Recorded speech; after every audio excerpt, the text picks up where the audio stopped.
diruda paksa oleh Egi dan teman-temannya secara bergilir. Benar-benar kejam banget ya. Assalamualaikum warahmatullahi wabarakatuh. Terima kasih udah nonton ceritaku. Maka di video kali ini aku mau ngebahas tentang kasus eksekusi yang akan diangkat menjadi film layar lebar lor.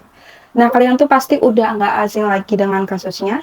Ini kasus Vina dan Eki. Kasus ini terjadi pada tahun 2016 silam, di mana sepasang kekasih dieksekusi oleh sekelompok geng motor. Dengan cara kejam banget, dengan cara benar-benar gak punya hati banget lah. Lalu apa sih yang membuat mereka itu mengeksekusi Eki dan Vina? Penasaran kan dengan ceritanya? Yuk langsung aja mari kita bahas.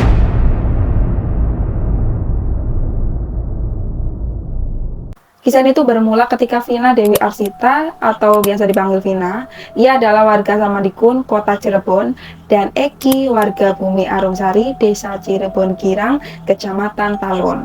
Nah, mereka berdua nih masih berumur 16 tahun, yang merupakan pasangan baru lor, dan rencananya akan menikah. Menurut artikel yang aku baca ya. Nah, suatu hari Vina ini diajak nongkrong oleh Eki, biasa lah ya kan anak muda, yang sekalian lah dikenalin sama anak geng motornya yang pada saat itu Eki punya anak geng motor. Nah, namun di tongkrongan tersebut ada teman Eki yang bernama Egi yang juga suka menggoda Vina dan kabarnya juga pernah menembak Vina tapi ditolak walaupun dia tuh tahu Vina tuh udah punya pacar. Namun godaan Egi ini sepertinya membuat Vina kesel banget karena sudah kelewatan batas. Di sini Vina tuh meludahi Egi sebab dianggap pelecehan verbal pada saat itu. Nah, tentu hal ini tuh membuat Egi merasa dendam dengan apa yang dilakukan Vina hingga akhirnya terjadilah kisah eksekusi tersebut, lor. Singkat cerita, kita masuk ke kronologi eksekusinya.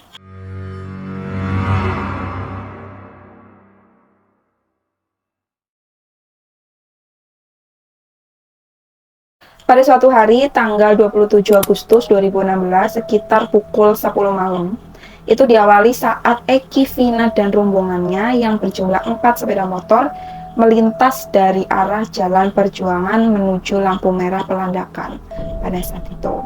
Nah, sesaat melintasi di depan SMP Negeri 11, terdapat segerombolan geng motor yang lagi nongkrong luar pada saat itu.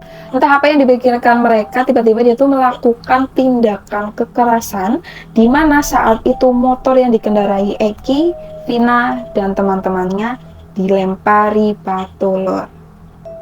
Nah, setelah itu kan lolos tuh dilempari batu ya kan ya. Terjadilah aksi kejar-kejaran. Walaupun kalah jumlah dengan gerombolan pelaku yang berjumlah 11 orang.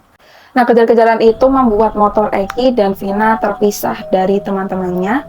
Namun anehnya nih ya, si pengejar tuh fokus hanya ke motor yang dikendarai Eki dan Vina hingga aksi itu berakhir dengan dipepetnya motor Eki dan Vina, kemudian ditendang hingga tersungkur di atas rerumputan di sisi kiri jalan, di Jalan Layang Talun. Lalu mereka dianiaya, dipukuli hingga tak berdaya pada saat itu. Lalu dinaikkanlah ke atas sepeda motor dengan cara diapit oleh para pelaku lain. Nah, korban baik Eki dan Vina dibawa ke tempat eksekusi di belakang sebuah showroom mobil bekas, tepat di seberang SMP Negeri 11 Cirebon, yang merupakan sebuah lahan kosong pada saat itu. Nah, disinilah eksekusi terjadi. Awalnya mereka hanya memukuli Eki tanpa ampun hingga dirinya tak bisa melawan lagi sampai wafat, lor. Nah, korban dihajar dengan benda tumpul seperti kayu dan bambu pada saat itu. Nah, sedangkan Eki fokus menghajar Vina dengan cara yang kejam banget. Dari dibenturkan kepalanya ke motor, dipukul pakai balok, lalu Vina pingsan pada saat itu. Nah, setelah Vina pingsan nih, mereka mengangkat tubuh Vina dan diletakkan di samping korban Eki untuk diruda paksa oleh Eki dan teman-temannya secara bergilir. Benar-benar kejam banget ya. Awalnya Vina itu dibiarkan aja, namun Egi dan kawan-kawannya tuh takut ketahuan. Akhirnya dieksekusi lah dengan cara dihantam pakai benda keras hingga Vina pun wafat. Nah, ketika keduanya nih sudah dieksekusi, mereka para pelaku pun panik dan mulai merancang skenario bahwa itu adalah kecelakaan tunggal.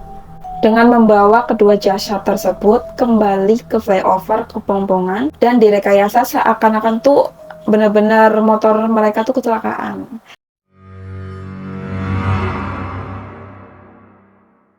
Nah, pada tanggal 28 Agustus 2016, kedua jasad tersebut ditemukan oleh orang yang lewat.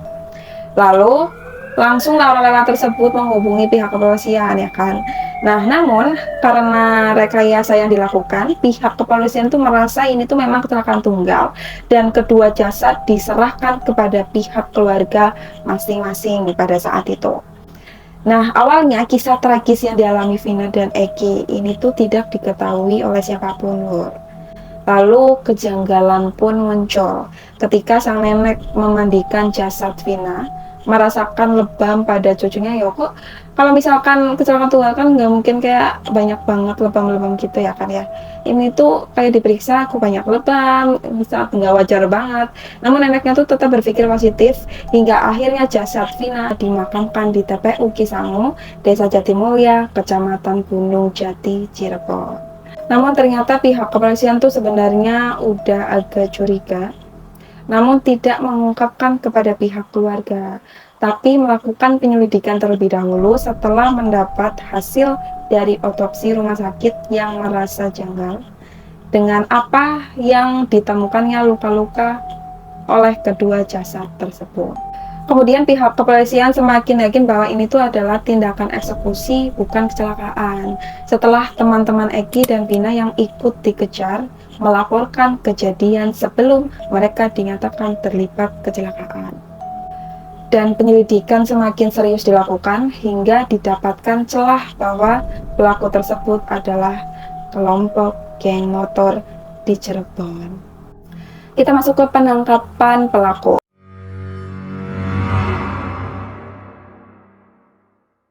Nah, pada tanggal 31 Agustus 2016, kepolisian mulai meringkus geng motor tersebut yang berjumlah 8 orang. Hingga mereka pun mengakui sebagai pelaku penganiayaan tersebut hingga memujudkan 3 orang lain di mana otak dalam kasus ini yaitu si Eki. Namun mereka pergi dan hilang dari Cirebon, termasuk orang tua mereka tuh juga nggak tahu kemana anak-anak mereka pergi. Nah, menariknya, salah seorang teman Vina yang bernama Linda, dirinya tuh dirasuki oleh jin korin. Jin korinnya Vina lalu memberitahukan apa yang dilakukan oleh Eki dan kelompoknya ketika itu. Nah, kalian tuh bisa cek sendiri di media rekaman Vina saat si Linda tuh dirasukin oleh jin korin.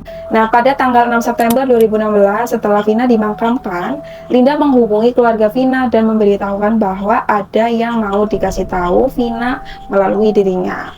Nah, setelah keluarga Vina tuh datang, sempat berbincang sebentar dengan Linda. Tak lama, Vina pun merasuki Linda dan memberitahukan bagaimana ia akhirnya meninggal di tangan para pelaku.